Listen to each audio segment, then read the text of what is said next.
Knee howdy. What's up, y'all? Year of the Fire Horse is soon to arrive, marking the start of the Lunar New Year, also known as the Chinese New Year. This Lunar New Year will also coincide with the Aquarius Solar Eclipse.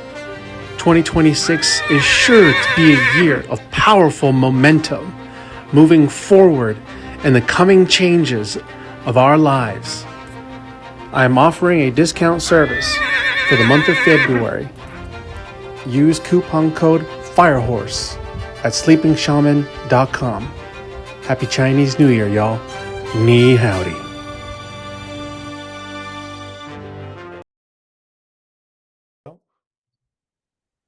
Hello, everybody. It is I, Mario Mijares, your friendly astrologer.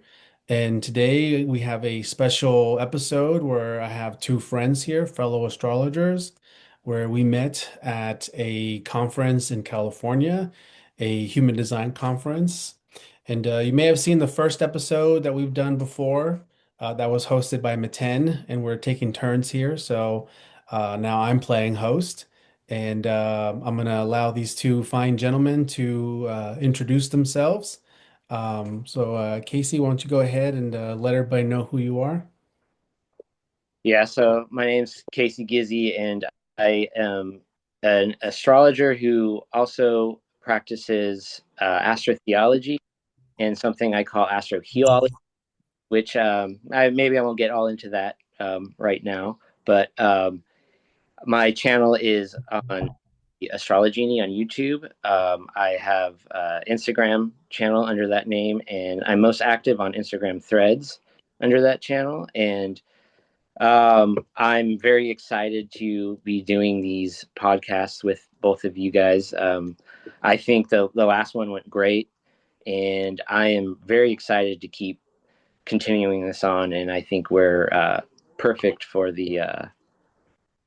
for the influences right now. So the way we flow off each other. Yeah. I really appreciate your background in astrotheology, especially because me personally, living in the South, I deal with a lot of, I live in a Bible Belt region. And so I deal with a lot of folks that want to tell me, astrology or any kind of divination is satanic, not of Jesus, and all of that. So I love learning some of these biblical astrological facts from you, so I can have some ammo in response to some of the people who are telling me I need to renounce or repent because astrology is of the devil. So I really appreciate your background in that there. Definitely, yeah. Yeah, me too. Me too. Mhm. It's It great. def- it definitely works often. I mean, well, just I wouldn't say it necessarily works, but like I have used it to silence people, like we're just like, like what? That's interesting, you know. Some people, Mhm. they don't want to hear it, obviously, but yeah, definitely. Yeah. Yeah. All right. And mid 10? And so I'm a 10, I'm McLean of Plutonic Planes. And so that's my YouTube. And I'm active on YouTube, not on any other social media. I do have my website, Plutonic Planes. And my focus is the underworld. And all the planets visit the underworld every year and some every month, like the moon. And that's my main focus. I also do human design on my channel. I do the transits for the sun every 5 days, as well as other collaborations. And but my main focuses are human design and astrocartography. And so I'll leave it at that. And it's been great working with these guys. The last show we did got a lot of views, and seems a lot of people really love us interacting and sharing.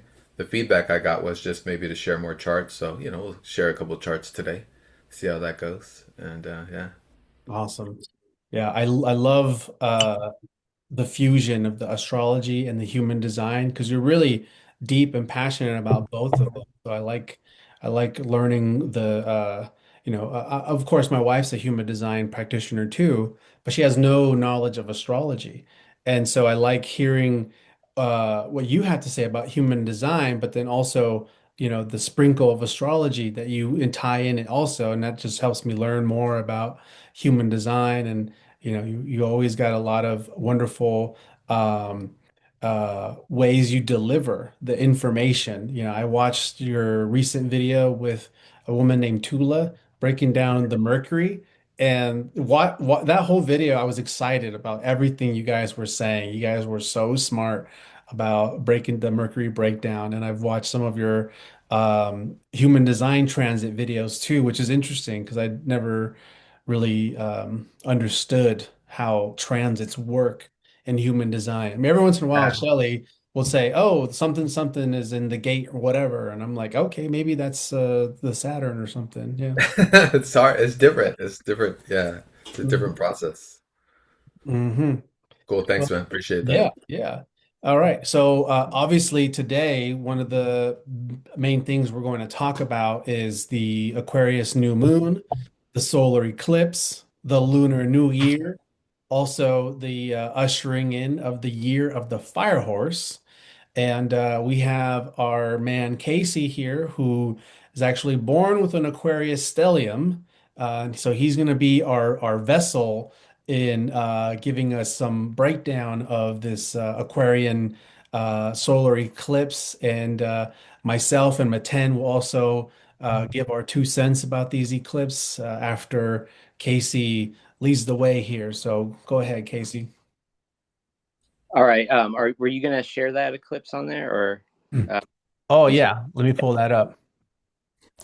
Awesome. Make sure you can see it. You see Yeah. it? Is it there? Yeah. Yeah. Yeah. Awesome. Awesome. Okay. Cool. So, well, first off, I just want to say, like, right out of the gate, every Aquarius new moon is what marks the Chinese Lunar New Year, right?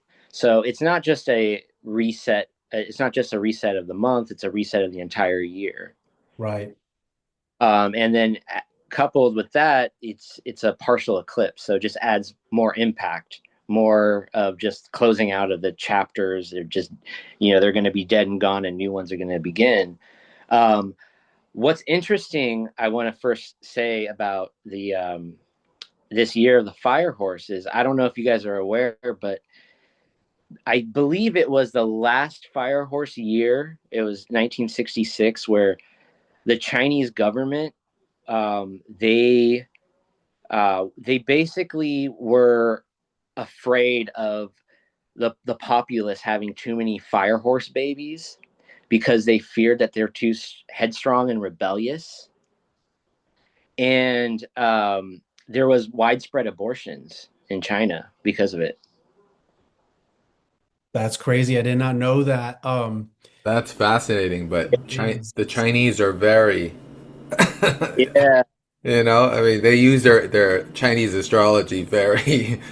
There's some very strong opinions in China about certain animals and years. Mm-hmm. Mm-hmm. yeah. And So and uh, 1966, uh, there was I think Chiron, um, was it Chiron, what other planet? I know Saturn, and there was another planet, I think, in Pisces during that year too. So that's interesting. yeah. So, I mean, and it looks like I mean, just from the look of it, it looks like a very fire horse like year, because it looks like it's going to be another very rebellious. 'Cause what I'm looking at, well, first of all, Aquarius, we know that Aquarius is kind of notorious for, like, they're able to suspend emotion basically, and bring it down, like rain, like, and with objectivity, and kind of suspend that emotion and translate it almost in like a telepathic osmosis, where they can kind of arrive at truth with like not a whole lot of logic or apparent effort. Aquarians have that gift, so they can pull down this intel. They can suspend emotion by remaining objective, but when their water vase fills up, they can also they crack that vault of emotional energy, because Aquarius is very much the water itself. They're not they're an air sign, but Aquarius is the actual water, where the water signs are really the creatures swimming around in that sea, and Aquarius is like the scientist, you know, getting the frequency out of that water, and basically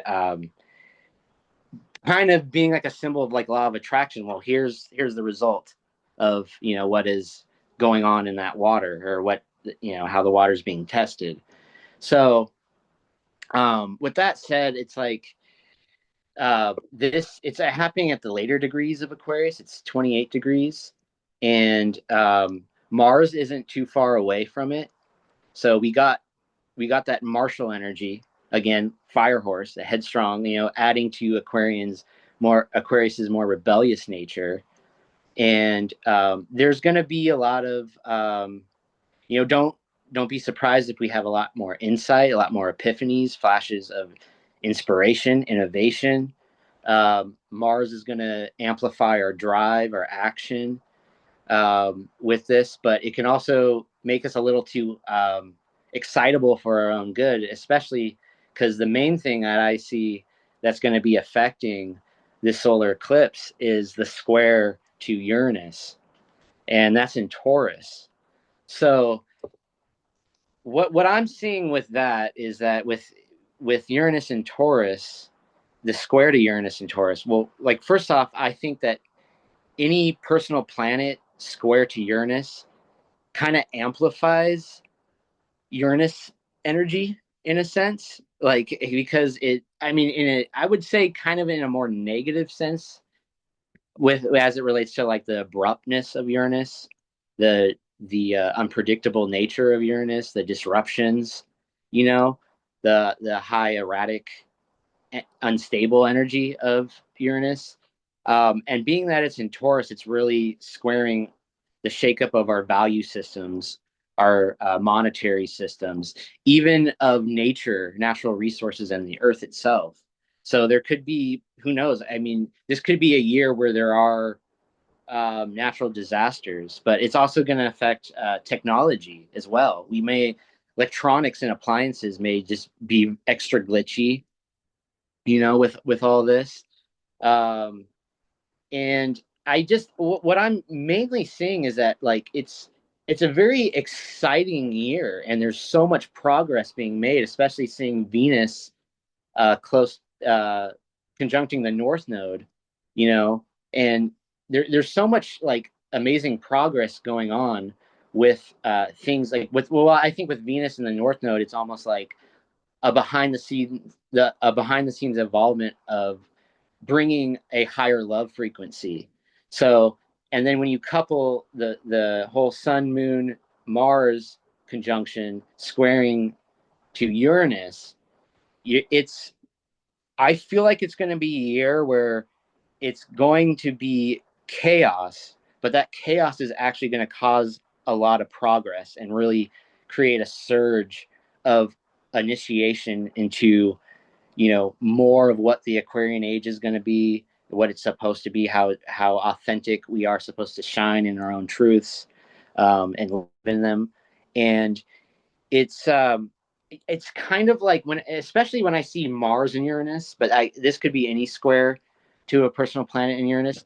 You just have to trust that there's a method to the madness, with this.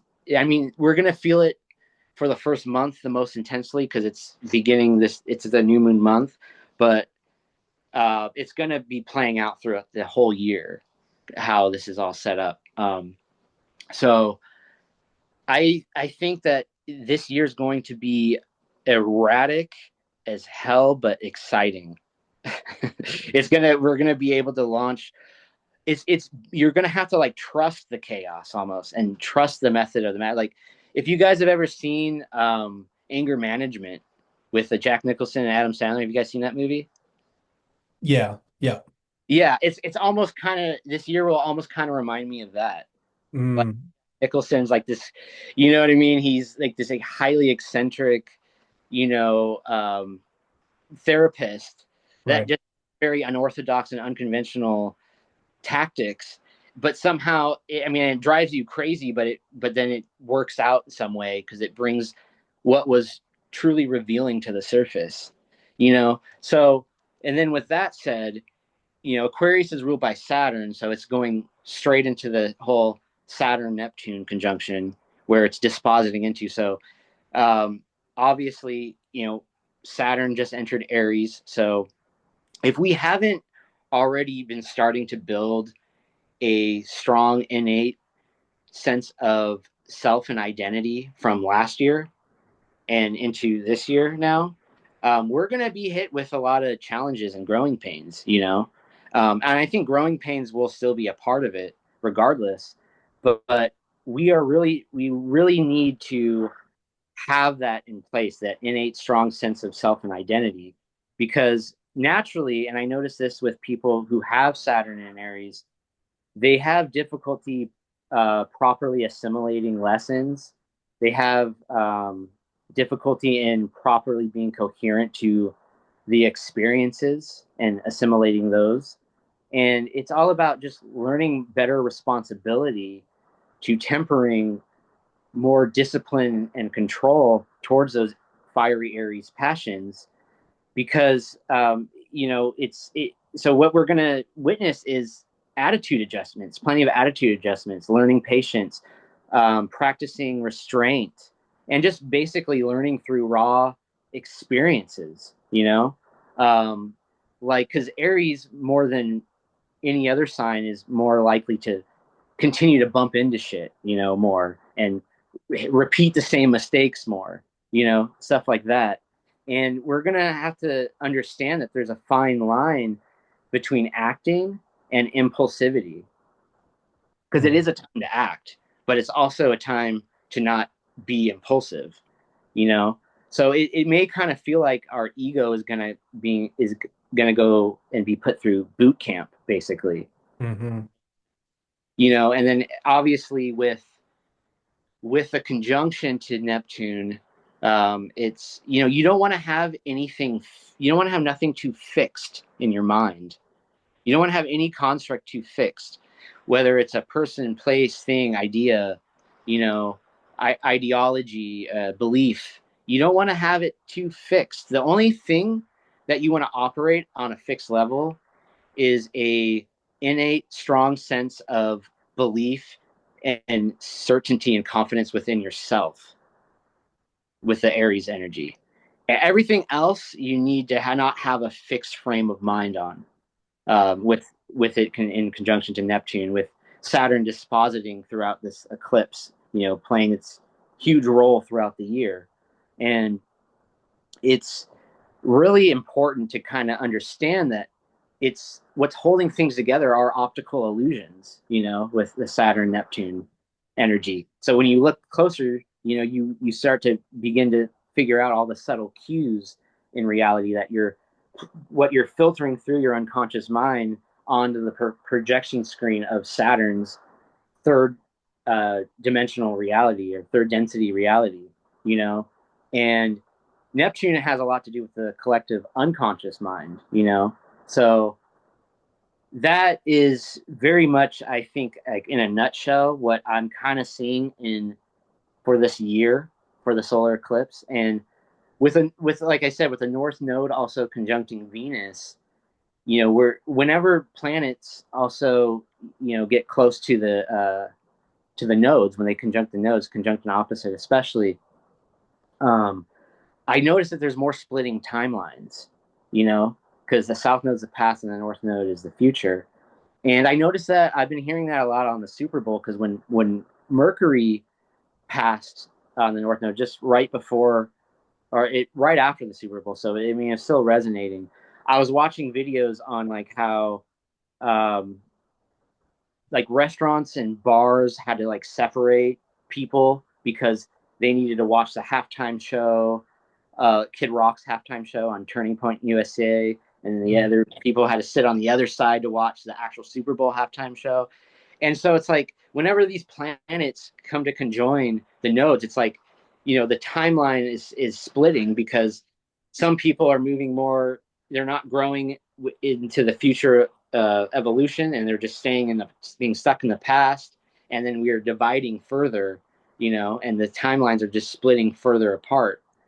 So with Venus, though, that's going to create that with our value system. Like I was saying, it's squaring the Taurus, so that timeline is going to split apart even more. But we have to understand that it's Venus and the North Node coming together. Venus is exalted in Pisces. Like I said, when we learn to trust the progress of the chaos and the method to the madness, we know that what's conspiring is being brought to a higher love, like that song, bring me to a higher love, and that's ultimately, as crazy as it may seem, that movie Anger Management, which, Meten, if you haven't seen it, I would advise you to check it out so you have a better idea of what I mean. You'll really see what this year is really like, and what I'm kind of trying to translate, getting you an idea of what it can be like. It doesn't have to be as that intense, but to varying levels and degrees, I think that's something that we are going to experience if you're familiar with the movie. But yeah, I think in a nutshell, that's kind of it. And also, I also want to add that throughout history, Saturn Neptune has always had things to do with boundaries and borders, changing. Like I know that we in 1846 it was the U.S. and Mexican War where that changed the borders significantly, and even the last Saturn Neptune conjunction, we had the Berlin Wall fall and the dissolution of the Soviet Union and the end of the Cold War, and the thing is, because structures and boundaries are they're all elusive. They don't really exist. There is no such thing as America and California. There's no natural line that separates that. You know what I mean? And that's what's being revealed. There's only land, water, and people that actually exist in objectional reality. Like that's what is being revealed, because it's not real. It's control. And we're not meant to have boundaries. The whole idea is we're meant to grow unconditional, learn how to get along and grow unconditional. So no matter what boundaries we place, sometimes they're necessary, but we also have to learn how to grow beyond them. And that's basically what is that Saturn Neptune is really trying to initiate and teach us, which will be prevalent throughout this whole year, as Saturn being the ruler of Aquarius, launching this whole new year and closing a chapter like an eclipse and beginning a new one. So yeah, I think I'll end it there. Wow, you said a lot of really good things there, and especially what you ended with the borders changing, because we've been seeing talks in our own government about Iceland, or Greenland, can we make Yeah, Greenland part of America? Can we yeah, make does Canada want to become part of America? And then we have all these very interesting Israeli American ties things going on too. So it's that's a really interesting thing to note there. yeah, And the eclipse, another thing that I also find interesting about this eclipse is 6 months from now, when the sun is in Leo and we have an eclipse in Leo, the north node will be at 29, 28 degrees Aquarius, and the south node will be 29, 28 degrees yeah. Leo. That's So another. that's gonna bring things into, the things that we are intending or that we're experiencing now, initiating this incubation, unraveling until we hit that next eclipse point. So that's a really interesting thing there. You got anything to add there, Meten? Yeah, sure. It was great, Casey, when you were talking about how this particular year, being year of the fire horse, there's going to be kind of an element of revolutionary chaos. Like you were talking about holding to your Aries, holding to your personality, and allowing everything else to be more malleable. And it reminded me of an adage I use on my YouTube, which is, do not fear chaos, employ it. Give it work to do. Give it an aim, give it a goal, give it a direction. and so I think that applies. And then you mentioned as well. You mentioned so many things, but this eclipse. I'll just add this then. This eclipse occurring tomorrow is at 28 degrees Aquarius, and you mentioned this, so I'm just gonna build off it. You said that it's squaring. I think you said that it's squaring Uranus and Taurus also at 28 degrees. So Uranus and Taurus is the Earth, and we've been going through a lot of Earth and disasters these last 7, 8 years that Uranus has been in Taurus, and it's going to be moved out around April 26th. Uranus will go into Gemini, but this hit. I mean, this is an eclipse, a solar eclipse, like squaring exact Uranus.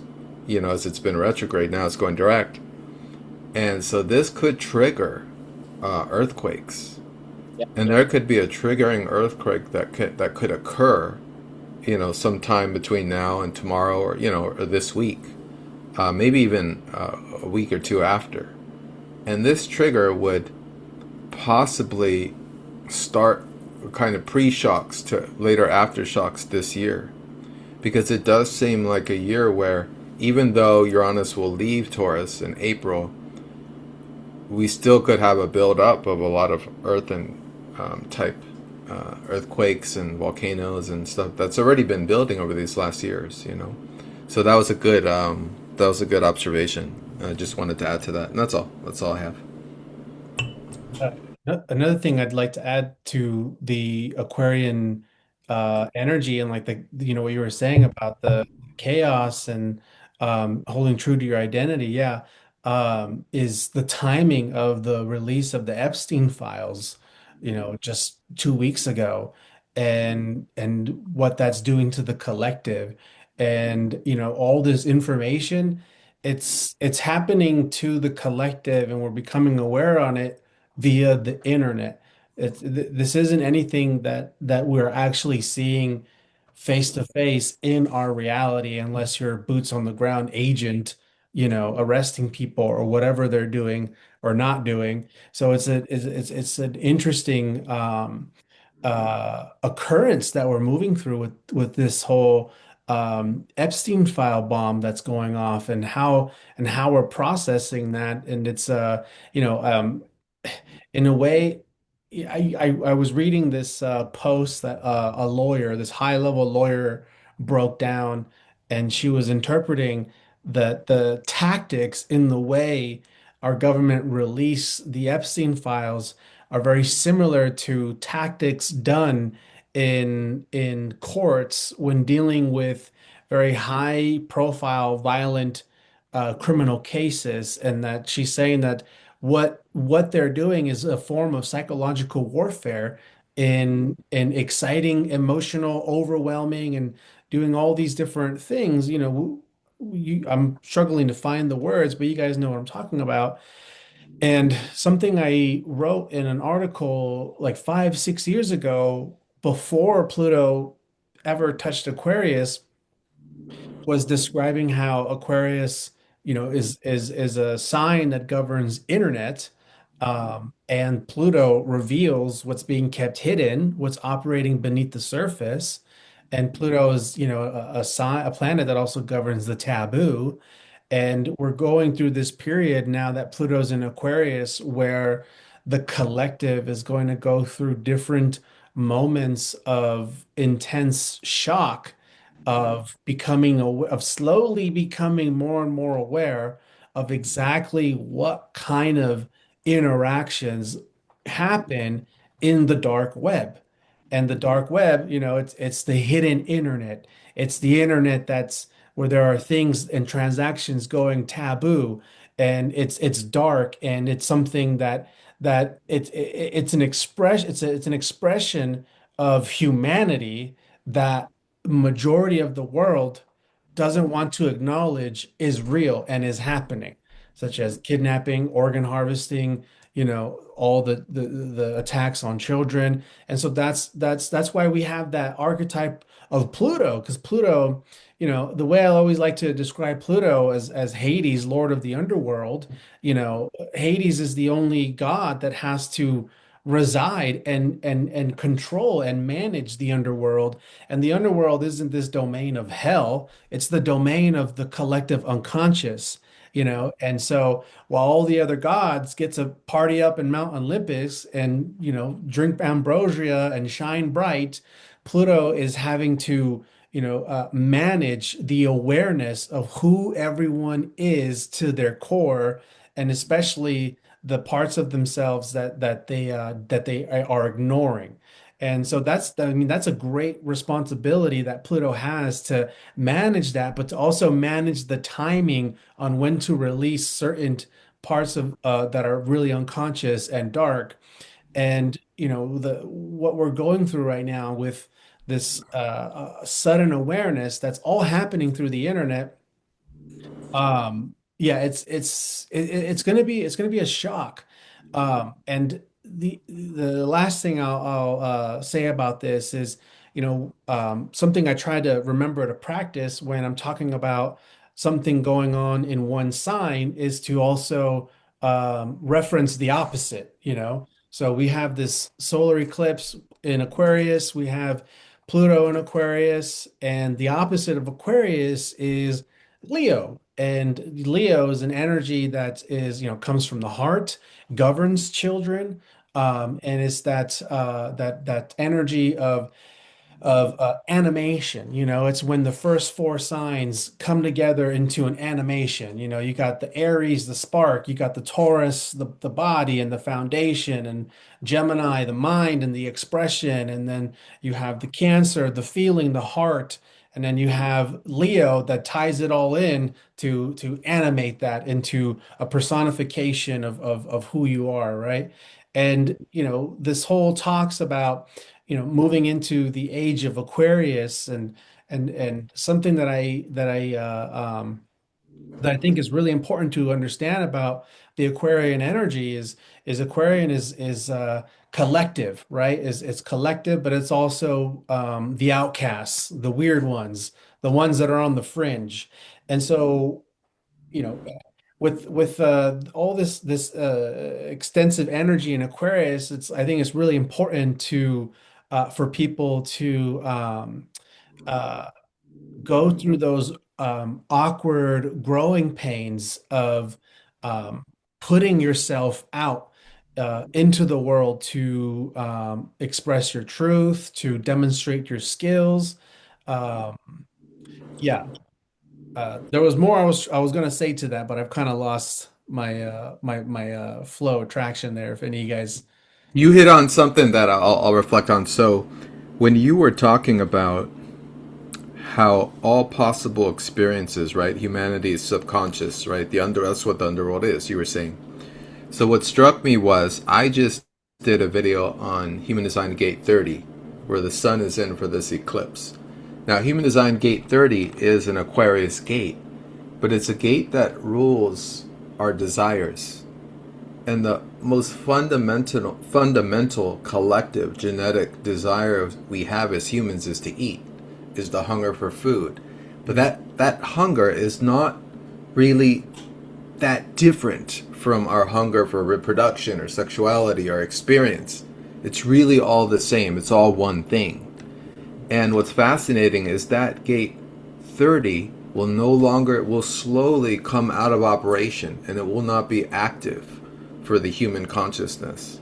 So in other words, it's slowly moving outside of the human design graph. Like it's what keeps humanity stuck in this world of kind of horror, where for some reason we need whatever it is you can imagine a human being has actualized. No matter how horrific or how great, there's an impulse in our collective genetics that needs to experience everything. Now, when we think about how disturbing that is, it's obviously being reflected, especially now with the release of such subconscious power compulsive dynamics that is expressed in the Epstein files. And so this is what it is. This is kind of the darkest horror of what it is to have astrology as a language represent all permutations and kind of lights, almost light frequencies of what reality is. And then all of a sudden, behind the Oort cloud, behind the light of humanity, behind the light that structures the density of this realm, we have the outer planets, which are all invisible to the naked eye, which all activate on supraconscious levels of vibration and frequency, which are extremely subtle. Neptune, Uranus, and Pluto. And Pluto, the furthest out, is the darkest. It's behind the Oort cloud where all the asteroids are. Where it is close is actually the further out, the more closest it is us, because it's our shadow. And it's our own compulsive, unconscious predilections. And so with light being given to Pluto in this way that you were speaking of, Mario, it's fascinating how the consciousness that works through us as humans is going to respond to that. You Right. know, and that's what you were getting at, because you were saying something to the effect of, as we wake up, I mean, and, you know, this sounds cliche already, but as we wake up to the awareness that this is how human consciousness expresses itself, what is our response going to be? If it's a Hmm. coordinated psyop attack by the way they release information, as you were saying, through the lawyer, Hmm. then what it is they're ruling our emotional and mental cycles by structuring the trauma so that we go through our, you know, traumatic experience, our a culmination of something hugely traumatic, the release of the information, and then all of a sudden a fall while we're all kind of musing, talking, discussing over the information until the next shock wave comes. All Hmm. this is orchestrated like an opera. Yeah. Symphony. Yeah. That's how it works.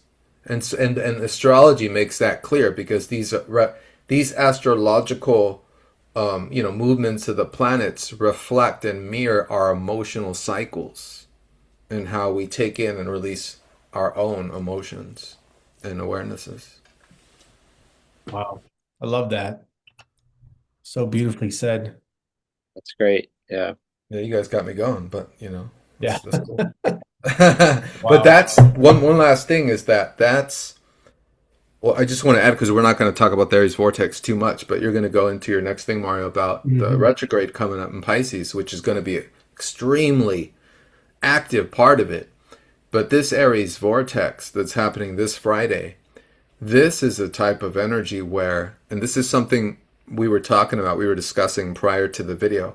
Mario was talking about how, you know, the Archon Eye and its effect on us is it's like there's no speck of space that's not covered by it, that's not distorted by it. Yep. Distortion is everywhere.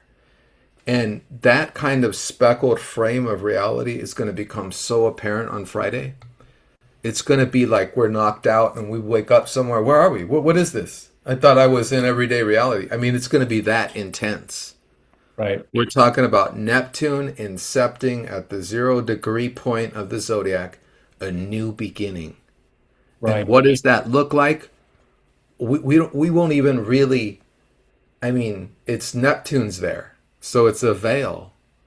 What we're going to be seeing and what we're going to be feeling, will that even coincide? Will that meet? We'll be coming to terms with that as best we can, and especially a week later, as Mercury moves into Pisces and just like adds all kinds of you know, drugs to that mix, you know, and our perceptions and our drugged up perceptions from there. So I'll leave it at that, man, because you're gonna explode that one up with that Mercury retrograde. Well, I appreciate what you were saying about all that. And I brought up these two photos. This one right here, this is an image of a city, and it's depicting the dark grid, which is street lights, cell phone towers, it's just all kinds of technology that has created this blanket grid over us in our cities. And so so I'm sharing this so you guys can get the can imagine, visualize, and understand that you know that there is an invisible there are things happening in a spectrum that we can't see physically, and it doesn't mean that it's not real. And this is an image that can kind of show you that this is real. These are frequencies here, and these are things that we're going to start learning and becoming more aware of as we continue to evolve with, the Pluto and Aquarius, Gemini going into Uranus going into Gemini. And so in this grid, the frequencies here are programmed, and there are posts like 5G cell towers and other radio broadcasting signals. There are posts that are and will constantly emit certain frequencies in the background. So so that way there are people in the collective that will be susceptible in receiving some of these frequencies. I'll say, like for example, the first time I really became aware of this in a very real way was about 12 years ago. I was up all night. I dropped some acid with some friends, and I was getting a bunch of revelations and downloads all the way until the next day. And the next day, I'm walking home, and as I'm walking home, about maybe a few mile walk, um, there came a certain moment in my walk where all of a sudden I felt the thoughts in my mind get completely hijacked, where they went way dark. The thoughts that were moving through my mind went into this way dark space, whereas moments before and all night I was in this space of bliss and feeling this profound connection to spirit and this oneness. And all of a sudden dark thoughts are running through my mind. And I remember I stopped where I'm walking, and I'm like, what is this? Because it feels foreign. Because all of a sudden it just entered my body, entered my mind. It feels foreign, and I feel my nervous system being pulled in different ways. And I'm looking around, and I realize, oh, I'm walking past a huge cell phone tower. And with my awareness, one of my tactics is always asking questions. I'll ask a question, and one way or another, the answer will come into my mind. So I'm asking these questions: what is this? What's going on? And the information came into my mind that that there's a certain frequency being emitted out here that is trying to enter the minds of whoever is going to allow it. And then when those frequencies are in those people's minds, days go by, weeks go by, months go by, and eventually those repeating thoughts that are foreign, become a part, they get adopted into that individual's nervous system. It changes their attitude, it changes their perspective, and at one point or another, they will begin to act on it. And it blew my fucking mind that I had that. And then this other image, this is something that I drew in a very stressed out moment of my life. Um, I was experiencing a traumatic event, and I was asking the questions, what is this? What's going on? Why am I experiencing this? This is unusual. And I went into a meditation. And in the meditation, this image I started to see, and then I started to see distorted waves crash in together, where I started to see eyes, horns, and this mouth. And basically what I started to see was an archonic entity that exists in the psychic space. And so this is an energy that exists and is able to roam freely, very quickly, multiple spaces at once throughout our cities, okay? And this is an entity. This is something that they summon. This is something that they sacrifice to. This is something that they feed. And this is a vampiric sacral chakra entity that is riding these Luciferian frequency waves that attack the sacral chakra, which distort and pervert sexual expression and sexual energies within the collective. And so I feel like these are going to be very important things that folks like us, way showers or wisdom holders, gatekeepers, or just people who just through their own lived experiences can contextualize these things. I feel like this is going to be part of the next revolution and being able to um, help people understand, the world's not just going crazy. There is an advanced, dark technological system that has been built, over the past previous decades, and it's now being implemented in full force. And that's what we're seeing here. So I went on a huge rant that I did not mean to go on. But before I begin talking That's about the awesome. Mercury retrograde, do you guys have anything to say on that? Go ahead, Casey. Casey, I haven't heard from Casey for a while. You go first. Um, no, I mean, I just kind of link it back to just the whole everything that like Saturn, Neptune, the whole imagery of our unconscious mind, being projected onto the reality screen. I mean that's kind of like, well, whatever is producing from our unconscious mind is going to be very much so in the image of our experience and our reality. So, and the thing is, what's good about it, I think, is that Saturn, it checks you so that like it's if it's something you don't like, it's gonna be too hard to ignore, you know. So, but I, I yeah, that kind of, I'm just looking at it from an astrological on that. Um, Thanks. I'll go ahead and add to that. We can't, as humanity, as we exist, as our consciousness moves through us, and we create, and our creations take on an egregore like status, right? Which is kind of what you're showing here, and a creation of some kind of golem, some technological egregore that is being fed, and as it's being fed, it's growing bigger and bigger and bigger. But what it is that we as humans, we can't grow without adversity. That's how this place works. Right. Yep. So how is, as like spiritual warriors, as people that are aware, we're on some level, we're sitting around going, this is boring, we need a new challenge. Mhm. Let's see, let's see what we can get into, what fun we can have. And it looks very daunting when we look at it from this perspective, but I love the way you put that together, Mario, because that is really the image of what's occurring.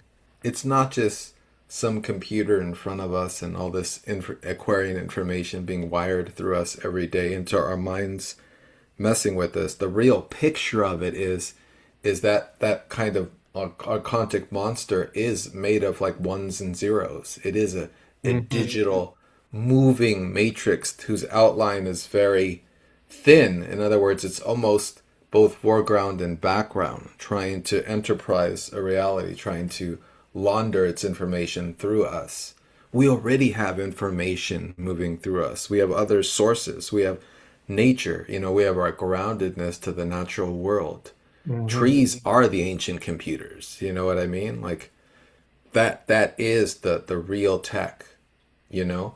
And many talk about a balance between, play with the new tech, enjoy it, but still stay grounded in reality, in nature, in nature's way, in nature's rules. But when I hear stuff like this, it's like, whoa, it's a lot. It's, you want to take a breath and say, is the earth land, is the green really disappearing? Is it really dissolving? Are they trying to take over with this like grid like reality, which imposes on us something completely unnatural? And that Mhm. awakens in us something, because walking through the forest, walking through the mountains, that also has the same effect. The trees are giving us information. The Right. animals are giving us information. Right. We're Mhm. downloading all kinds of source, life source, awareness and light and knowledge and knowingness to dissipate all this tech energy. So we can't forget that the power of nature to raise its own frequency, which is what it's doing. Right. is going to be eclipsing these tech realities. And this will be happening.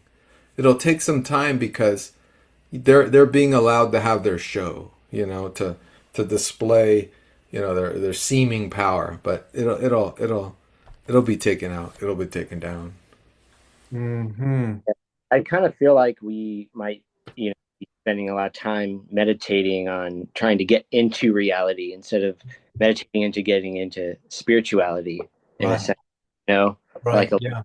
like we're almost kind of like usually you go into meditation to kind of contact your spirit in the angelic realm and so, but like I feel like we're going to meditate more to kind of like now be grounded, with these times and kind of get more adjusted into reality because all that stuff is so it's happening so naturally and all over. Right, right, right. But a re a full encompassing reality because we're trying to ground into reality with the understanding that the spiritual is just as real Right. and to center our point and how we move forward, centering our point in reality, while also understanding that we are only able to see and experience a very limited spectrum, visible spectrum, and that there's a whole lot more. So, and it's fractals, right? Fractals within fractals within fractals. So this mundane reality is one fractal of something else that's happening in a spectrum that I can't see, and they mirror each other. So that because I totally agree with you because that's part of what I'm trying to do too is like not trying to ascend. I'm not trying to ascend anymore. Because I'm a multidimensional being. So in some point in space and time, I've already ascended, who knows, maybe 100 times or so. But I'm here. I chose to incarnate here on Earth. So I need to learn how to descend that multidimensional mastery of myself into this place because this is where I'm needed. I'm needed. This is where we're all needed, is how can we, through the real world of the mundane, you know, s- do take real action in things that are going to have a ripple effect beyond the visible spectrum, you know? So, anyways, yeah, I agree with you there. And I also really appreciate what you were saying, Meten, about that, the egregors and because that's what I've been experiencing is my awareness increasing, of through my experiences. And I've gone through many different cycles where things become very intense and very dark around. And through that intensity, trying to figure out what is actually happening. Because in these intense moments of my past, I would be in a situation with others, and it's like the shit's hitting the fan kind of scenario. And I would always, come to a moment of trying to go inward and ask, what's going on? Why is all this shenaniganery happening? And I'll go into meditation.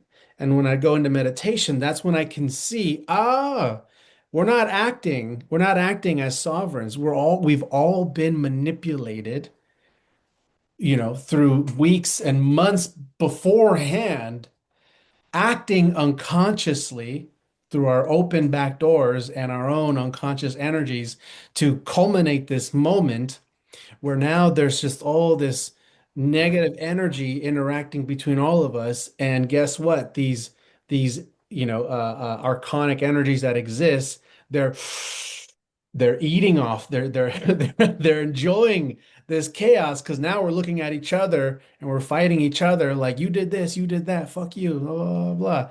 And so it's been through moments like that where I'm like, what the fuck is going on? And then I'd be put on game. Spirit would be like, yeah, homie, like this is a real you're really walking through life where there's actual spiritual battles going. And if you don't learn how to be clean, and pure in alignment with yourself, you're gonna get duped. You're gonna get rocked to sleep, and you're gonna keep being in these cycles here. Yeah. Um, Real quick, I just wanted to throw in there how like I mean I made a little short on it, but like how Saturn in astrotheology is the energy of Satan, right? mhm. And Neptune, the glyph, the symbol for Neptune is the trident. And then what do we see? We see Satan or the devil hold the trident, right? Right. This is kind of, I wonder if that kind of like what we're saying is has something to do with that depiction of that image of like how, like, is this the last hurrah of like, the devil trying to, do its thing and, basically, take you down with itself or whatnot, or, just the, yeah, just, like it's the unplugging of the matrix, I think, in a lot of ways. So, There's a great film that represents this. It's called The Devil Rides Out. It's a Mm. 60s or 70s film with Christopher Lee, an English horror film. But it's like the only horror film where the devil is ridden out. It's the Wow. only one. Because, the rest of them, yeah. who wins. But this one, Christopher Lee made sure he read this novel and he badgered his producers and his directors. And he was like, this is the movie I want to make. And finally it got to happen. And so it's a brilliant film because even the light siders versus the dark siders is a kind of that setup. But Christopher Lee plays a man who's also aware, who has studied sorcery and occultism, but not himself is, of the devil's kind. And so he protects his friend. And he says, "What are Mhm. you doing? What's going on here? Let's get you out of here." And what precedes is a whole battle between both sides. But it's an incredible film because again, it's the only film to memory that I have in a horror film where the devil is written out. I don't remember any other horror film where the light side wins in that way, other than the modern fantasy Lord of the Rings. And there's others, of course, too. We can get into it forever, but I'll leave it at that because that film is very special. I'm gonna have to watch that. I wrote that down, so thank you. You got a lot of movies. I'd imagine you have a great movie collection at home. Yeah, for sure. I do. Uh, and with that, I'm gonna transition into the Mercury retrograde. Let me pull up the chart real quick. No, not that. Hold on, where'd it go? Oh, It great. was there for a second. Yeah, hold on. My I'm gonna software. run out just for a second, but I'll be right back, guys. Go ahead and Yeah, start without me. yeah, bringing it back. My software. Ah, shit. Okay, I gotta hold on. I gotta pull it up real quick. Oh, man.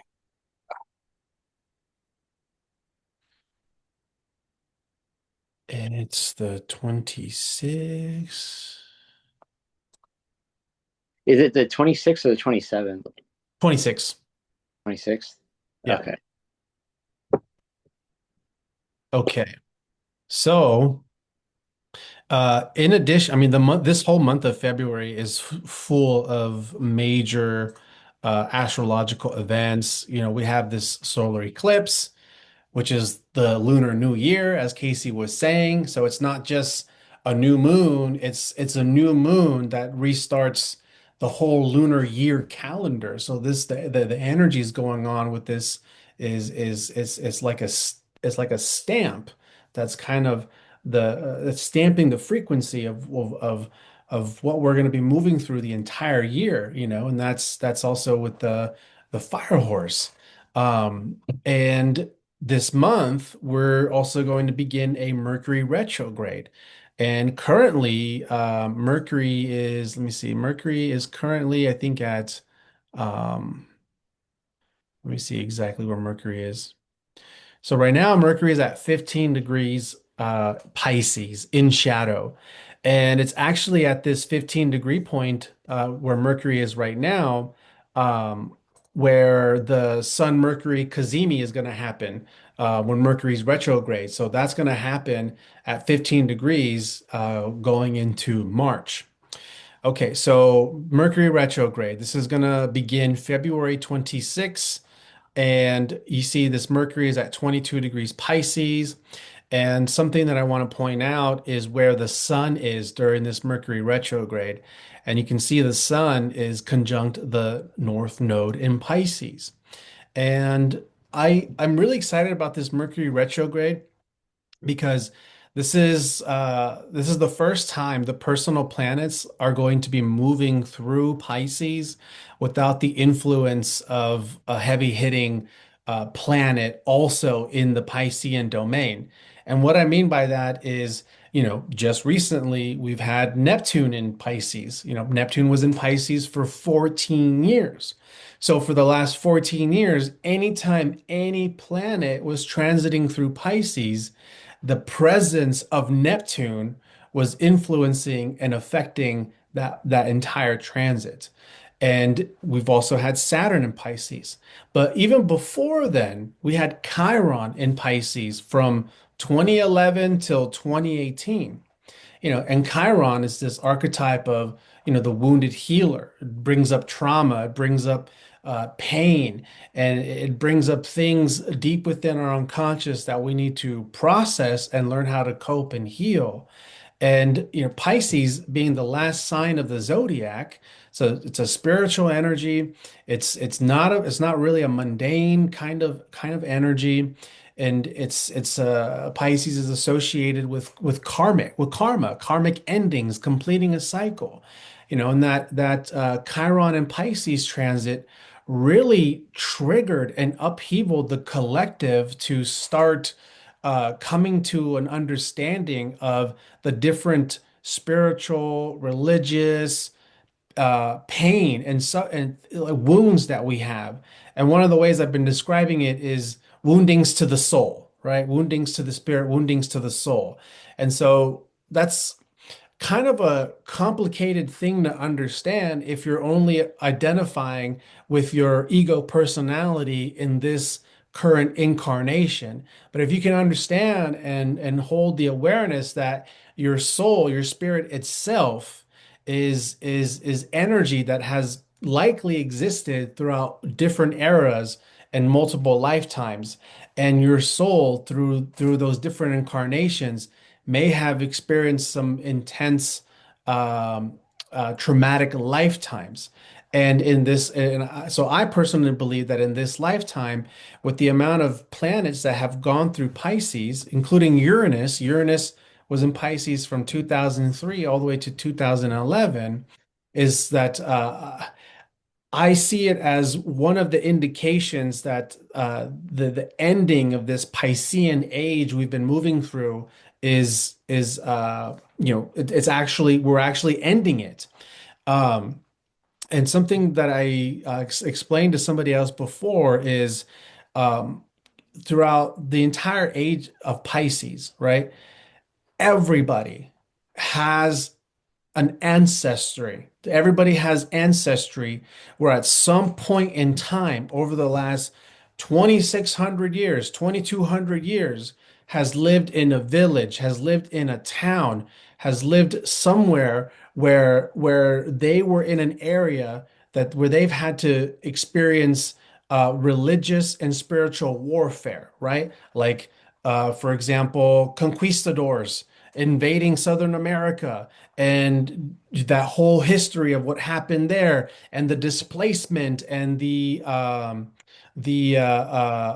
assimilating to different religion and culture, uh, the Crusades, so every family has gone through traumatic events throughout different points of time in history where there was deep uh, pain and suffering as a result of war. So we were victims of these things. And so the way I've been interpreting all of these planets moving through Pisces is it's been bringing this up for us to to be that vessel to process and hold space for the pain that we've gone through, these spiritual woundings, these spiritual pains, and see how all of that is a result of so many of the confusion and confusion that we are experiencing in today's world. So, with all that being said, I really believe that this Mercury retrograde is very important. And yeah, Mercury is not really the strongest in Pisces. Totally understand that. Um, but I think that this is really important because with Mercury representing the mind and information and processing information, I feel like this is the first time in about 20, 25 years where our minds, because the other thing about Pisces energy is Pisces is an experience, right? Pisces is about having an experience that's associated to some type of religion or spiritual connection. And so I feel like this Mercury retrograde is to help us experience a new connection and understanding to the spiritual domains, and it's helping us integrate. And with the supporting energies of Neptune and Saturn going into Aries, like we're trying to get over the hump here. And this Mercury retrograde is helping us finalize the process. So I believe that this Mercury retrograde is important to honor what you have gone through in your own life and to reflect, but to also reflect with an intention to um, connect with your higher self, with spirit. And the other thing that I feel it's important about this Mercury retrograde is, Pisces dissolves, right? Pisces dissolves boundaries, dissolves form, and we go into formlessness where we can easily lose our perception of our individuality because now we're in this sea of energy. We're in this sea of psychic energy, and there's no more boundaries that are separating my psychic energy from this psychic energy. So I, even though I feel that this is an important one, a powerful one that's really going to support us in leveling up our ability to mentally perceive spiritual energy, part of this retrograde, we're gonna, you know, I am in support of becoming slightly delusional, slightly lost, right? I think it's good medicine to kind of go off the deep end a little bit with this Pisces retrograde. And the thing about Pisces is, you know, is that it's the fourth mutable sign, right? And there's four mutable signs, and I like to identify the four mutable signs as the four pillar of truth, magic, and perception, where it begins with Gemini, the thought. I have an idea. Okay, I have an idea. I don't know where this idea came from. I had this thought that if we go out to the jungle, we find the right plants and we mix them together. I don't know. I really don't know, but for some reason I had these thoughts. And then Virgo's like, all right, well, let's go to the jungle, pick the herbs and analyze and experiment. And then, so this is the next stage of perception to discover truth. And then Virgo helps alchemize and we create a concoction. Now we have ayahuasca. Then Sagittarius is that first experience of that ayahuasca where now we're seeing the bigger picture and the purpose and the meaning to life. Pisces, however, Pisces is that energy that's like, well, give me 10 doses. I want to go all in and enter an overdose and go into the nightmare. So, because Pisces is also the dream and the fantasy, but it's also that polarity of that nightmare. And this is why Pisces also has the tools of surrender, forgiveness, and unconditional love. Because when you find yourself completely super high on ayahuasca or LSD, it can become overwhelming because those boundaries dissolve and now you're completely exposed to the vastness of all these other frequencies that are very powerful, and it can become very overwhelming. And depending on what's in your subconscious mind, trauma, fear, confusion, deception, it's going to interface with that energy. And then you're in the realms of your own nightmare.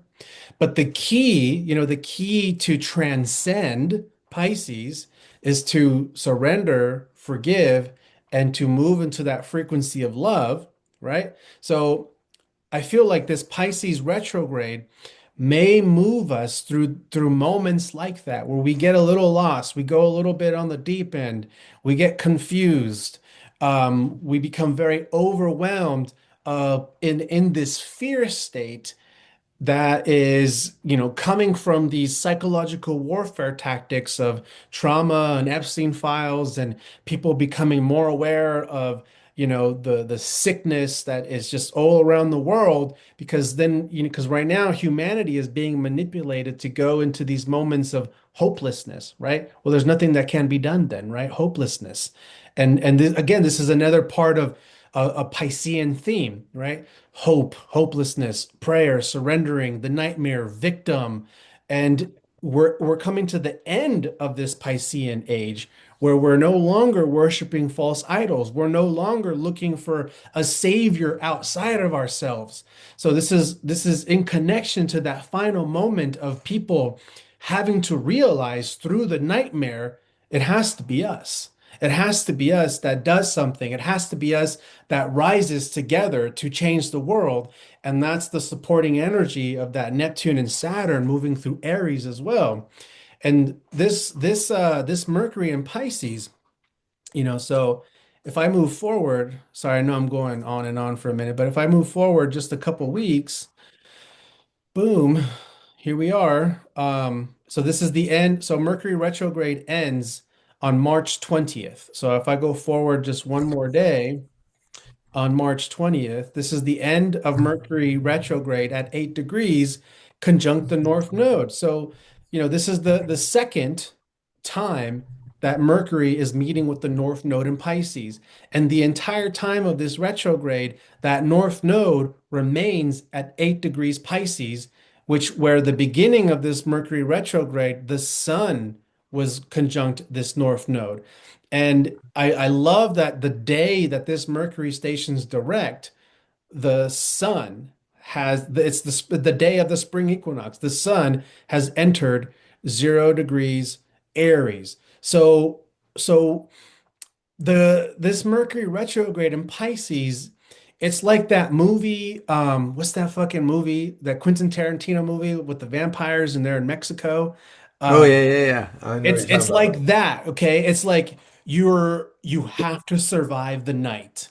And how are you going to survive the night Wow. when all the fucking like and all you need is the light of the sun. That's all you need for to be saved.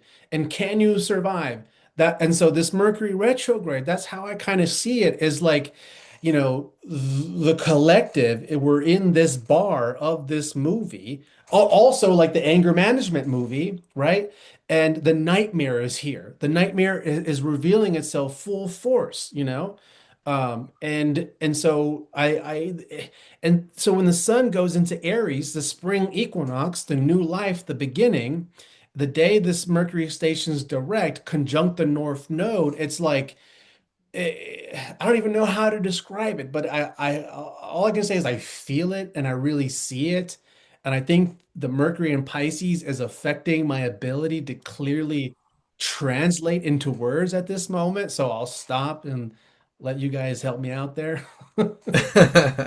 There's nothing more to add, man. That's a brilliant like flashlight put in the darkness of what we're approaching.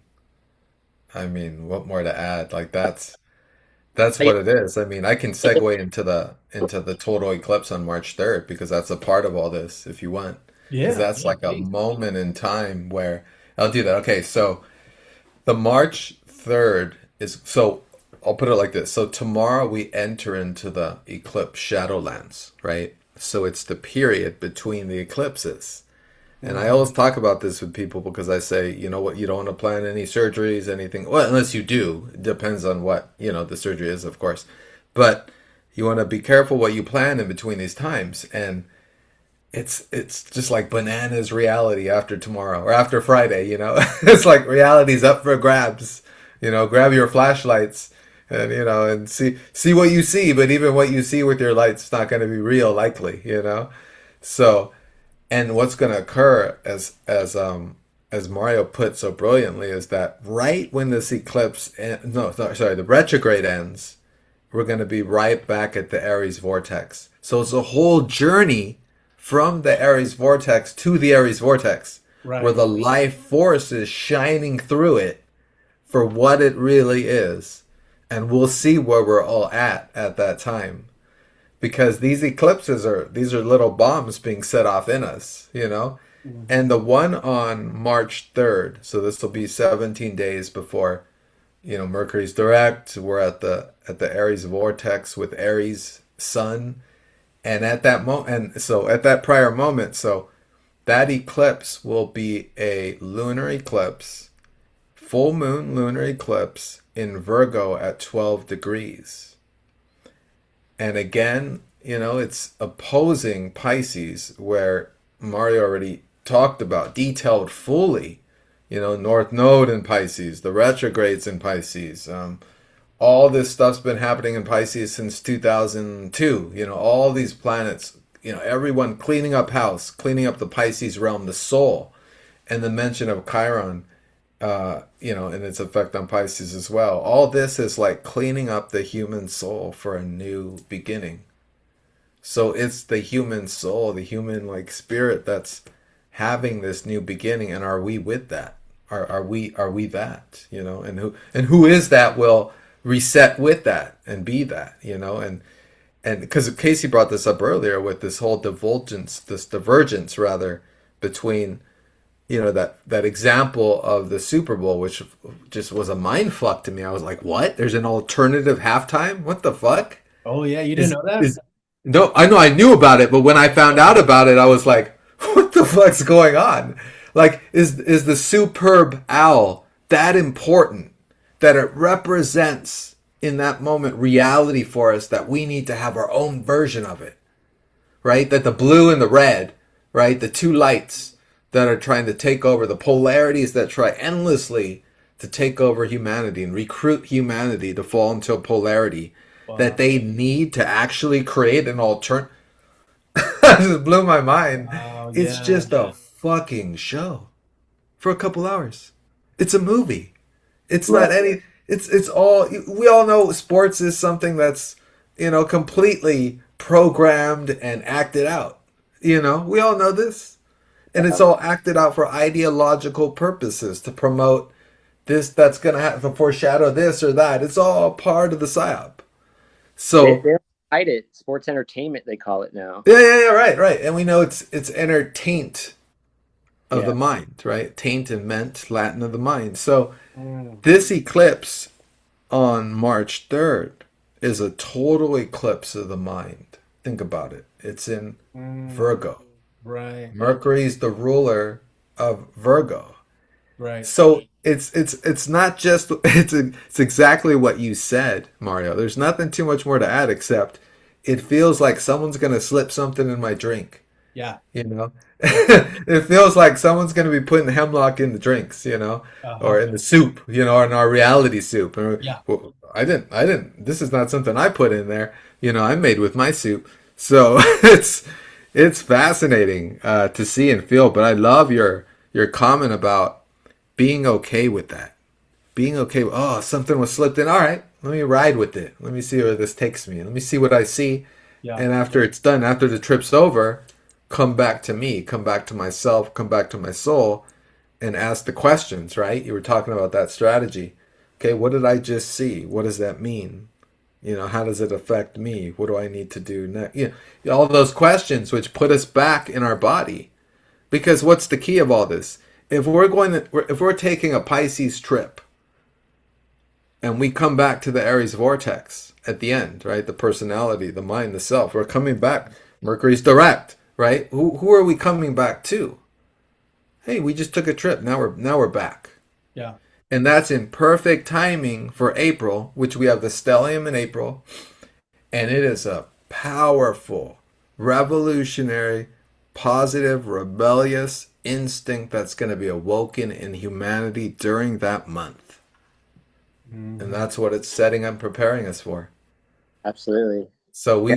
up to us right now is just getting through this kind of dark night of the soul, Piscean, Neptunian fucking mindfuck trip. You know, Yeah. let's Yeah. let's let's enjoy it and Seems see like what we Right. can feel through the veils of Neptune.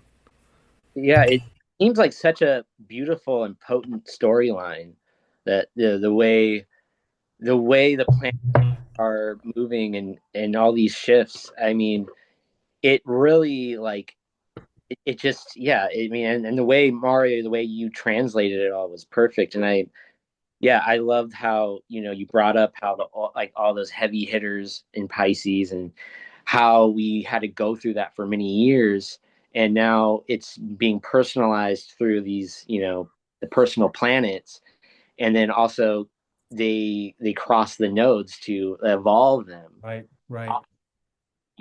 and shift that the momentum towards progress and future. And it's just amazing because like even like we were talking about like Mercury being a not so great in Pisces. The thing is that with debilitated planets is that they actually have amazing great lessons to show humanity. I mean, look at Sun in Aquarius. Hmm. They have pivotal lessons. Like it's Mercury in Pisces is very much like they we don't need logic anymore. It's like it's a because it's the our whole train of thought, our whole uh, the plane of our just mental energy is being elevated to the higher planes. You know, Uh, we don't really need, and then when it goes retrograde, we're actually internalizing that. You know, uh-huh. Uh-huh. so and what's great about it is that you have Venus, exalted in Pisces to kind of help with the debilitation. And the debilitation is just the one thing to know is that you just need to find a creative way around it. That's if you don't have arms, you're gonna have to learn how to pick up things with your feet. I mean that's kind of an extreme analogy, but it's just something where you learn to get better at, and then the senses increase. If you're Mhm. blind, your hearing increases. So like all these like everything starts to take almost more of a supernatural sense when we learn to get around the thinking debility of this Mercury, where to just the only issue to get around is just grounding that into reality where we can translate things in a story. But the way the stars are already doing it, they're kind of doing it for us because it's very poetic. Right. And and you translated that very well, you know and Meten, you expanded on that very well, that when as we enter into the Aries energy. So that's yeah, I really liked how both you guys put that into all together. Yeah, We, that we didn't have any idea of this before the show. It's just this Yeah. really It's just we scary had no form. ideas. And Wow. in response to, about the Mercury and Pisces, no logic, one one of my humorous ways of explaining to people that have Mercury and Pisces is like these are the folks who can, intuitively understand how the world works in ways that make no fucking sense, such as today is Tuesday and I farted, and when I fart on a Tuesday, um, What? Carla always brings in bagels at work. And, so it's like, what the fuck? How does that even make any sense? But then, sure, you fart on a Tuesday and you go to work and Carla just so happens to be bringing in bagels. And it's like, it's this No. weird way of finding your own connection, and because everything's connected, and I love using the analogy fart because Pisces is gas, you know. And yeah. Funny. My mom, she actually has Mercury in Pisces, and sometimes it's really hard to like communicate with her. And what the stuff that she's like translating or hearing is like what I've noticed is that Mercury Pisces is they hear things louder. They hear what's not being said louder than what is actually being said. yeah, Is yeah, one of the things that I've really You come mentioned that. face Yeah. with Mercury and Pisces, so but yeah, I totally, because like I feel like Pisces, they ask a lot of, like, at least my mom, who's a Sun in Mercury Pisces, and other Pisces I know, they ask a lot of questions. They're like, well, what does that have to do with anything? Like, why do you need to know that? Like, why that small little detail? But like, they somehow they gather something or absorb something through some intuitive osmosis and Well, some remember, Pisces energy can become any sign prior to it. Pisces can right. embody and represent any of the signs. It's the final culmination. Yeah, So Oh, Piscean energy can be anything. And yeah, that's the power of those that are Pisces. And that's why many always use the words like too much in relationship to maybe a Pisces moon, or a Pisces sun, right? Because you can't stereotype a Pisces person so easily because they can represent any extreme of that Piscean energy. They can represent the polar, the squares. They can represent any kind of elevation, especially in a water sign, in a water moon, in a Pisces moon, especially the moon.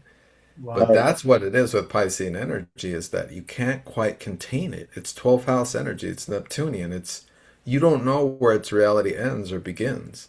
Like you guys probably watch Tula. Tula, I do collabs with Tula. We're doing a whole series on the planets, and we just did Mercury, and there was several points where she just went off, and I let her. She's a Mercury in Pisces, Ah, so she's bringing in logic and ideas and energy and inferences and perceptions that I'm like, all right, let me just take a back seat for a minute, and hear that out because she'll say things and my Aries energy will want to come in and say, but then I'll stop and go, let me let that Pisces sift through that because there's a lot there. She's not just sharing a little. There's much behind that that's been mhm. at work and at play, so I need some space to understand that. So yeah, she'll Mm. and to communicate, with that Pisces Mercury can be a little hard sometimes because at least on a mundane level, you know what I mean, to get things set up because their energy is like sifting and shifting through and surfing Right, through all realities almost on water, one level. right, right, right. mutable water, yeah, And changeable. so a better analogy than the fart is how a lot of ancient or indigenous folks from different parts of the world, they've had their own ways of receiving messages. They're like, oh, I walked on the beach this morning and there were three turtles walking. We're gonna have a storm tonight. How did you get that? It's like, Right. it's reading tea leaves, it's like, oh, I can see in your tea leaves that, your so and so is stealing money from you. It's Mercury Pisces, it's that kind of language, it's that kind of through symbols and figuring out how things can connect and then interpreting them in some strange way. And that Mercury retrograde in Pisces, and like I'm Mercury dominant, I mean, not Mercury dominant, I'm Mercury ruled, Gemini Sun, Pallas Athena, Gemini, Moon, Gemini. So, you know, I feel very charged up with this Mercury retrograde that's coming up. And I could even feel it. I could even feel like I'm having like an awkward way and feeling like I'm not making any sense, but I know I am making sense. You'll be I Um, fine. I've been feeling actually, yeah, I mean, if you feel that way now, man, what about April 26th when Uranus goes into Gemini? yeah. yeah, I don't know. I might have to like stop caffeine for good. I swear. Oh, that'd probably be best, man. Yeah, Caffeine is like something, it's too yeah. strong for our nervous system. I'm already Yeah. feeling, like I'm becoming more sensitive to caffeine, but so I need to start switching into something else. Yeah. I'd drive my wife nuts. I do cacao, and that helps a little. Just don't put too much maca or peppers in it, and then it's Uh, fine. okay, okay, okay. Let me think here. Yeah. Is there anything else that we want to dive in and talk Yeah. about Well, real quick? I was just thinking about kind of like what Meten was saying about how Pisces, and at the last stage, and like that Pisces is the final stage of consciousness on the karmic wheel of life, which is, the zodiac, and how like after Scorpio, it's the death stage, right? Yes. So Sagittarius is actually the spiritual rebirth, and then Capricorn is then. So there's basically it's four stages of heaven after Scorpio. It's the spiritual rebirth in Sagittarius, and then the karma that we're meeting in the spiritual rebirth at Capricorn, and then we're meeting with the truth at Aquarius, and then at Pisces it's the actual surrender and bliss, where we experience the full, all-encompassing heavenly, energy. So I don't know. I was just thinking about that, as um, we were talking about it. So it's kind of there's the four stages of heaven, for, starting with Sagittarius and down to That's Pisces. cool. Yeah. I like that. Never heard that before. Yeah, Um, yeah, yeah. Because you know how Aries is the infant, and then you have right. your toddler, and then And Gemini. Scorpio would be death or something, or some kind of death, spiritual death. Yeah, so it's Um, like we're very much in that surrender period where we're really now integrating it through the personal energies, and through Mercury and Venus and Sun and all that, through, and also through the North Node. But um, yeah, I mean, I was also kind of looking at a little bit on the Virgo eclipse, the full moon, um, and do you guys feel like there's going to be like a because it's opposite to Mercury retrograde. Do you feel like there is going to be something related to like the workforce, or maybe even like health crisis, possibly? I was looking at that. It is a Virgo eclipse, so it is going to highlight and nuance our experience as a collective, especially health, especially relating to our mind. It's actually conjunct Mercury by 10 degrees at that time. It's it's a south node lunar eclipse, so it's a power outage. Right, And right. so it is something kind of being, losing the light, losing the electricity, like a light's going out. And so it could be something that impact our health. It's coming right before equinox, so we're still in winter, so it's still before the beginning of spring. So our immune systems are still vulnerable, and Mercury is the ruler of the eclipse as well. And what I noted in my notes is that it is a powerful release of celestial energy. And what occurs with a lot of eclipses, especially the solar, is there are a bunch of souls that leave and souls that come in. So death mm, is prominent during such times, during eclipses, not just on a mundane, everyday level, but a geopolitical as well, because these are power outages for our leaders, right? Because the sun represents our leaders in every way, not just political leaders, but the leaders of humanity. And so I've looked at there being another possible kind of health crisis, and this could definitely trigger it. But if it does, it wouldn't happen necessarily at that time. Remember, it's an eclipse. So it could be triggered later when that eclipse is squared by the incoming mutable suns. So that would be during Gemini. Gemini period. So that would be June 3rd, and or it could affect the following mutable sign, which after Gemini would be Sagittarius, and that would be December 3rd. So those are the trigger points, the aftershocks periods to watch for. Mm. Mm, yeah. You guys want to add to that? Uh, Well, the last time the nodes were on this axis, back in 2015, 2016, it was North Node Virgo, South Node Pisces, but Chiron was also in Pisces, and Jupiter was in Virgo during that time. And I don't know about you guys, but that eclipse, it was a South Node eclipse in Pisces. I got really, really sick. And I noticed that a lot of people in my life got sick where we weren't even really connected, just friends I knew on Facebook.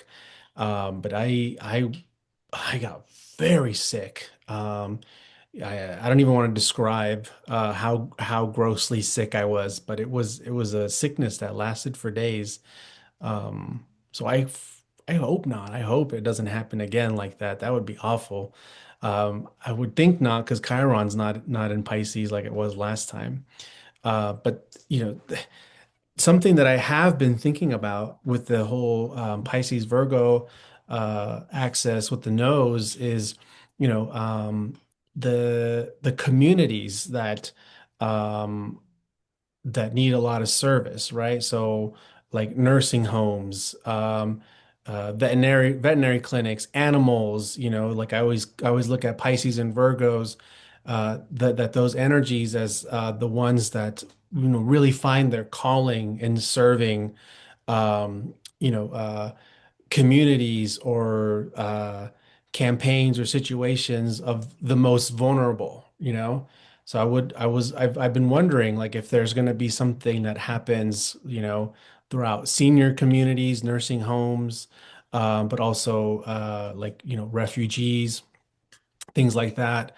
But really pets. I've been really concerned about pets during this time, and so I'd be curious. I'd be curious to see like if there's just a sudden wave of people's pets dying or getting sick, which would be sad and awful.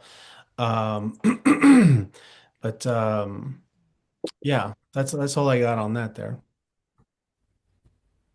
Yeah, Yeah. that would, because you have Saturn going in your sixth house now, so that Mhm. governs pets as well. So that could affect, if you have pets, that could affect something with you.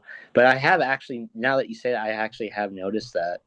I have, I think, two friends that have had sick pets just recently. Mm, It's actually kind of interesting. mm, mhm. Hmm. Yeah, I always looked at Virgo and Pisces as the voices that are not heard, so pets and seniors and things like that. Children with disabilities. Um, yeah. Yeah, and going back, like it could be, this could be like a miraculous healing of even like of our like, Oh yeah, I'm in support of that. Hell yeah. like, because when they talk about like using my astrotheology, when they're referencing how Jesus, he cured a 5,000, or he fed 5,000 people with a loaf of bread and two fish, they're actually referring to the Virgo Pisces axis, because the two fish are Pisces and the loaf of bread, Oh yeah. you know and the 5,000 is like, I don't know, maybe it's an analogy for the 5,000 years for the both for Virgo and Pisces ages, because we have history. The longest history we have of humanity was around the age of Virgo, hence the virgin born of a virgin, you know Mm. and then we went to Leo, the sun, which the sun personifies Christ and stuff.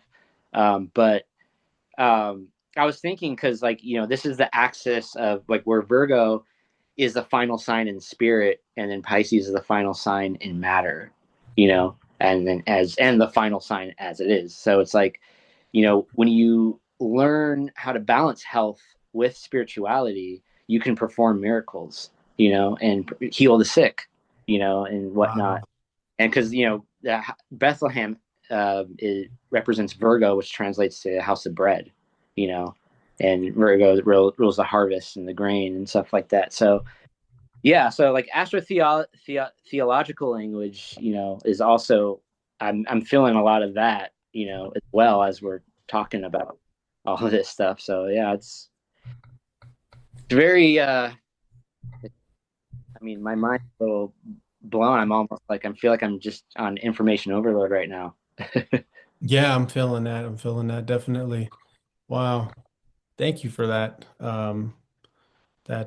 connection there. That kind of blew my mind with the the loaf of bread and two fish. That's amazing. That's Yeah. I always appreciate when you drop that those kind of knowledge bombs there because it's just like, what?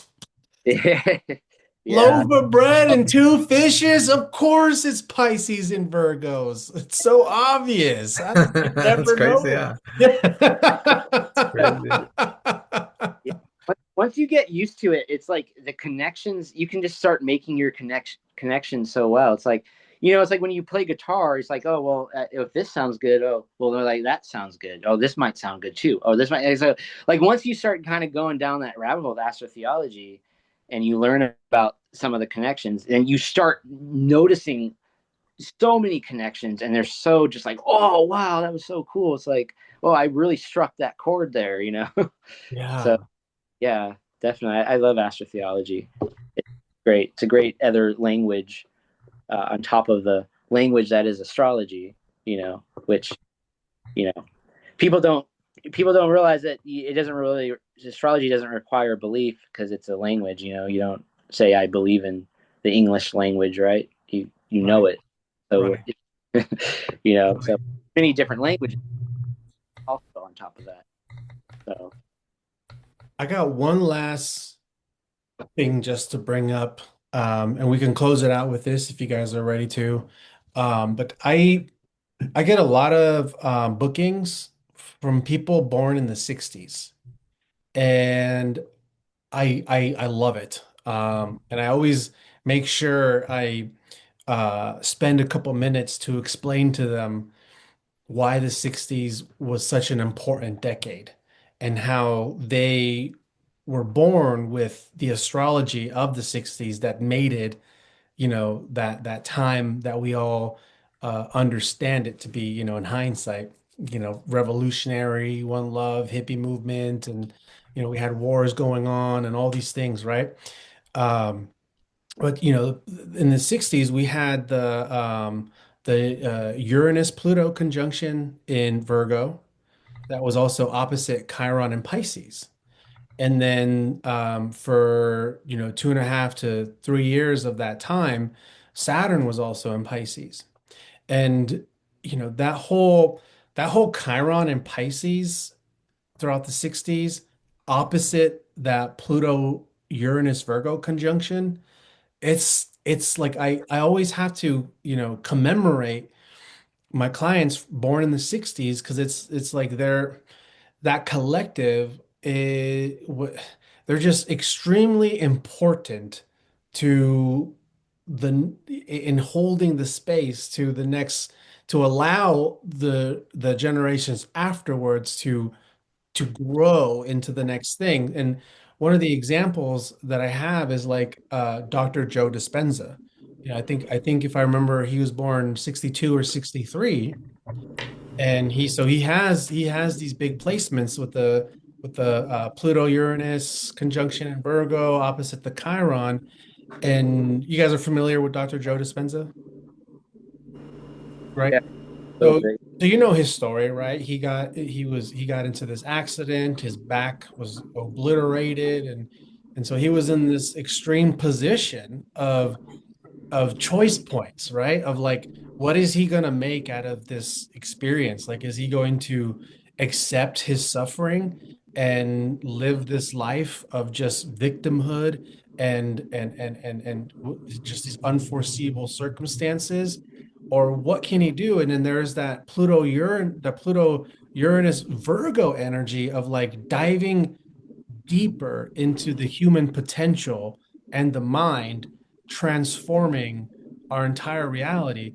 Anyways, like with how we've had, Uranus, Chiron, Neptune, and Saturn all go through Pisces, like these people born in the 60s, they've really have gone through a lot. And the other thing too is that these are the folks that are old enough to be our parents. You know what I mean? So do you guys have anything to say about this generation? Uh, Putting us well, on the spot here. Yeah, I know, kind of. well, I would say We can put a I pin will on it. say We can that a lot. we can Oh, put a sorry. pin Go. on You go ahead first, Casey.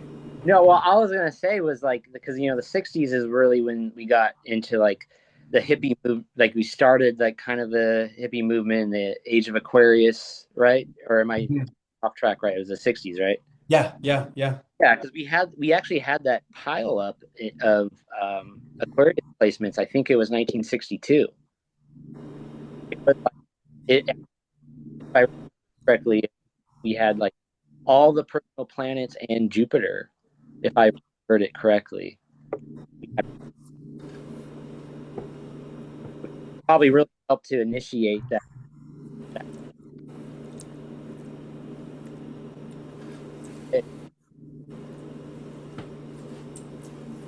Oh yeah, you're right. Yeah, here we are in 62. Yeah.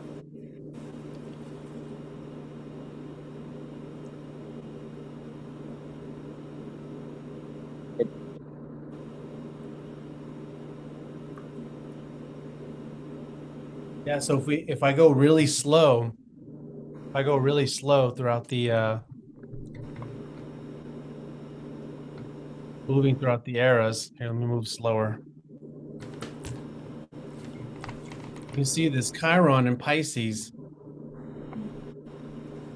and that Pluto in Virgo, and then Uranus catches up throughout the 60s. Yeah, anyways, that's probably a little too confusing for the eyes to catch. Um, well, think about that. If you guys have, if anything comes to mind to speak on that stuff, bring it up on the next time we come together. And if you guys are ready to come to a close, I'm ready. I'm ready for that. Um, so you guys all know me from my channel, Mario Unscripted Liberation Codes.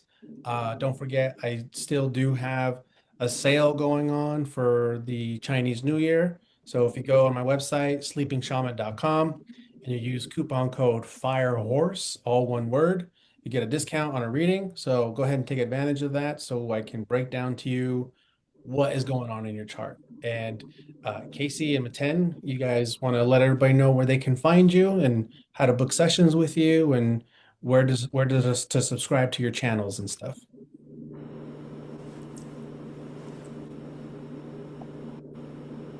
You first, Casey. Go ahead.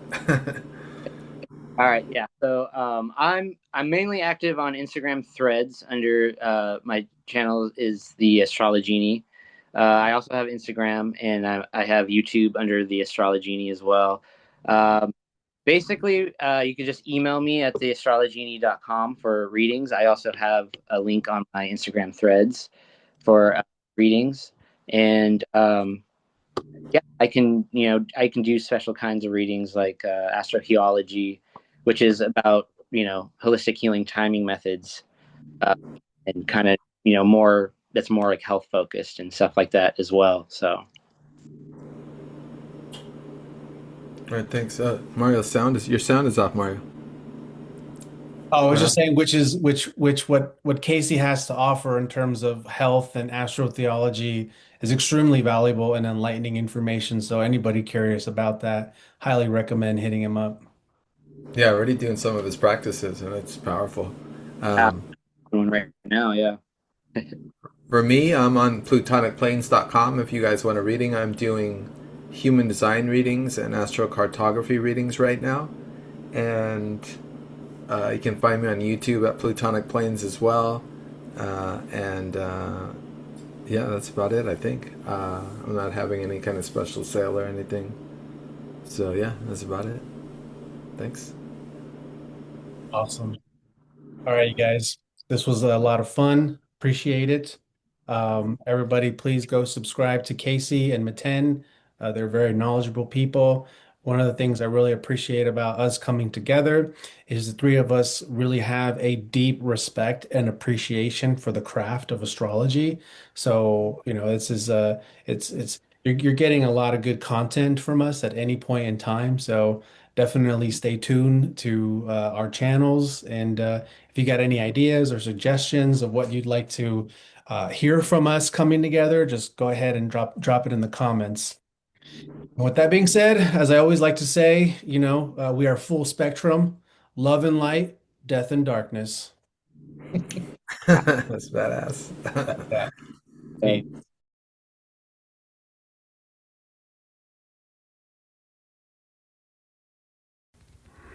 Hey everybody, thank you so much for tuning into this video.